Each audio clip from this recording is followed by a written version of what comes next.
જય મેરડીમાં બધા મિત્રોને સ્વાગત છે તમારું આપણી સંજુ મેરડી ઓફિશિયલ યુટ્યુબ ચેનલમાં। આપ બધા મિત્રો એમ કેમ સર્વકુશળ મંગળ હશો તેવી મેરડી માતાજીને પ્રાર્થના કરું છું। મિત્રો, માતાજીની સવારી આવે તો શું કરવું, કયા નિયમોનું પાલન કરવું તે આપણે આ વિડીયોમાં જાણીશું। તો મિત્રો, આ વિડીયોને અંત સુધી અવશ્ય સાંભળજો અને વિડીયો પસંદ આવે તો વિડીયોને હાઈપ અને લાઈક શેર જરૂરથી કરજો અને કોમેન્ટ બોક્સમાં સાચી શ્રદ્ધાથી જય મેરડીમાં લખી દેજો।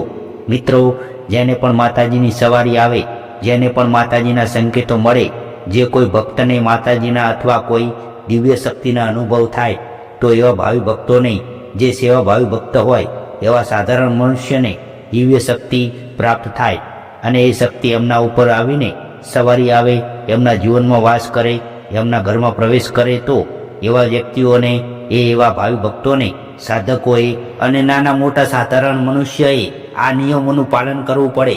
કોઈ પણ શક્તિ તમને મળી હોય, તમારા કુળદેવી તમને મળ્યા હોય, તમારા ઈષ્ટદેવ તમે જેને પૂજતા હોય એ શક્તિ તમને નથી મળી, તમારી ભક્તિ જોઈને, તમારી શ્રદ્ધા જોઈને, તમારો જે ભાવ છે એ જોઈને તમને એ શક્તિ આશીર્વચન આપે અને એ આશીર્વાદથી તમારું જીવન સફળ થાય અને કદાચ ભૂલથી પણ તમે એ શક્તિનો દુરુપયોગ કરો, તમારા સ્વાર્થ માટે ઉપયોગ કરો અને એ શક્તિને ન ગમે એવા નિયમો તમે અપનાવો તો એ શક્તિ તમારાથી દૂર જતી રહે છે, તમારા શરીરમાંથી ઉતરી જાય છે અને ફરી પાછી તમે ગમે એટલા મથામણ કરો, એને પૂજો, એના ધ્યાન ધરો, મંત્ર કરો, પણ એ શક્તિ ફરીથી તમને મળતી નથી। તો જે કંઈ તમને મળે છે, શક્તિના આશીર્વાદ, તમારા કુળદેવીના આશીર્વાદ, તમે જેને માનતા હોય અને તમારા ઉપર પ્રસન્ન થાય, રાજી થાય તો તમે એને ભોળા ભાવથી ભક્તિ કરો, એમના નામનું રટણ કરો, એમની સેવા પૂજા કરો અને એમનો જે આદેશ હોય, એમનો જે વચન હોય એ પ્રમાણે જીવન જીવવાની શરૂઆત કરો તો તમારા જીવનમાં સોનાની સુગંધ ભળી જાય, એમ તમારું જીવન નિર્વાણ થઈ જાય અને સર્વ જગતનું ભલું થઈ જાય। પણ તમારે આ નિયમોનું પાલન કરવું પડે તો એ શક્તિ તમારા જોડે રહે।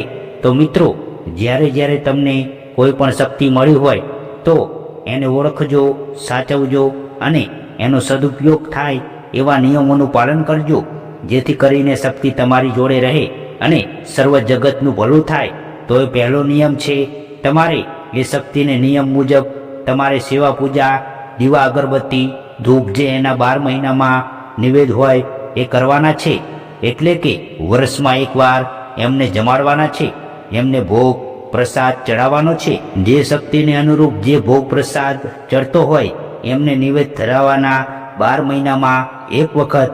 બાકી તમારી જેવી શ્રદ્ધા, જેવી ભક્તિ હોય તો મહિનામાં અથવા કોઈ પૂનમ હોય અથવા કોઈ તમે એનો રવિવાર ભરતા હોય, જે તમારી શ્રદ્ધા, જેવી તમારી ભક્તિ હોય તો અઠવાડિયે પણ કરી શકો, મહિનામાં એક વખત પૂનમના દિવસે પણ કરી શકો, એમના નામે તમે લોકોને જમાડી શકો, નાની નાની બાળકીઓ હોય એમને જમાડી શકો, યથાશક્તિ એ શક્તિના નામે ધર્મદાન પુણ્ય કરી શકો તો એ શક્તિ દિવસે ને દિવસે વધારે સકારાત્મક ને વધારે દિવ્ય શક્તિ તમારામાં ભરી દે અને તમે જે ધારો સર્વ જગતના કલ્યાણમાં ભલું થાય।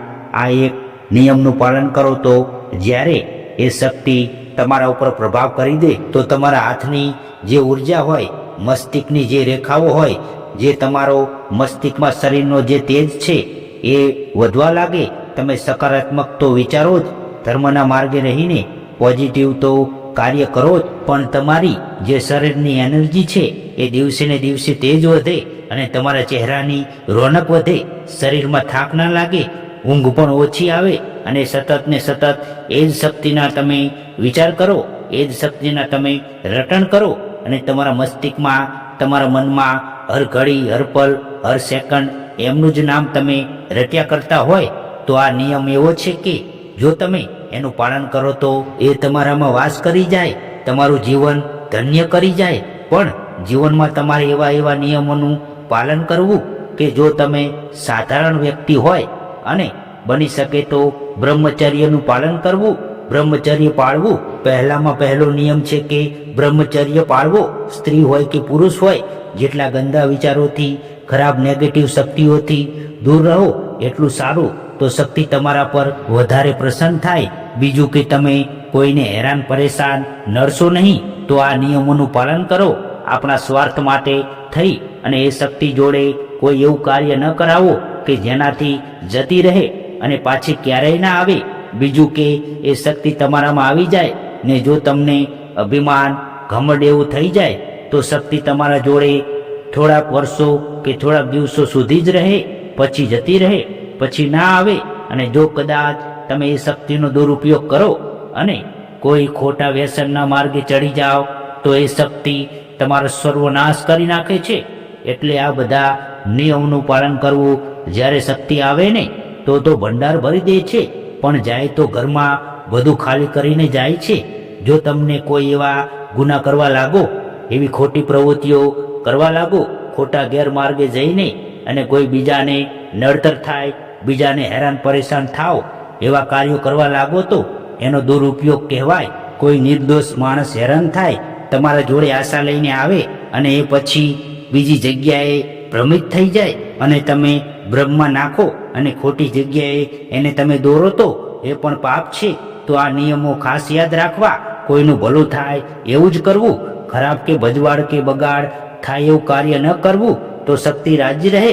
અને તમારે ક્યારેય પણ ક્રોધ ન કરવો, ગુસ્સો ન કરવો, ધૈર્ય રાખવો, શાંતિ રાખવી.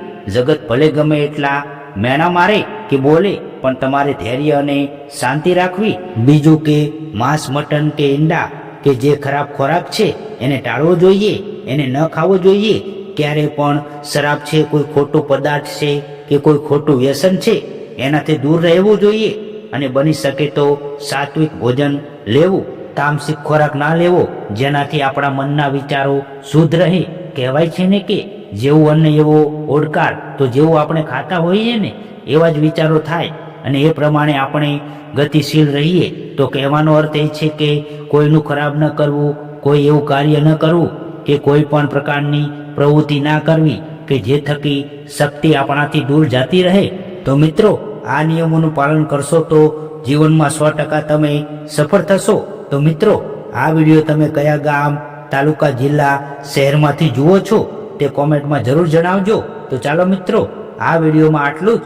જો વિડીયો તમને ગમ્યો હોય તો આ વિડીયોને હાઈપ અને લાઈક શેર જરૂરથી કરજો અને કોમેન્ટ બોક્સમાં સાચી શ્રદ્ધાથી જય મેરડીમાં લખી દેજો. અને મિત્રો, તમે આ ચેનલમાં નવા આવ્યા હોય તો સંજુ મેરડી ઓફિશિયલ યુટ્યુબ ચેનલને સબસ્ક્રાઇબ કરવાનું ભૂલતા નહીં. તો ચાલો ફરી મળીશું હવે એક નવા વિડીયો સાથે.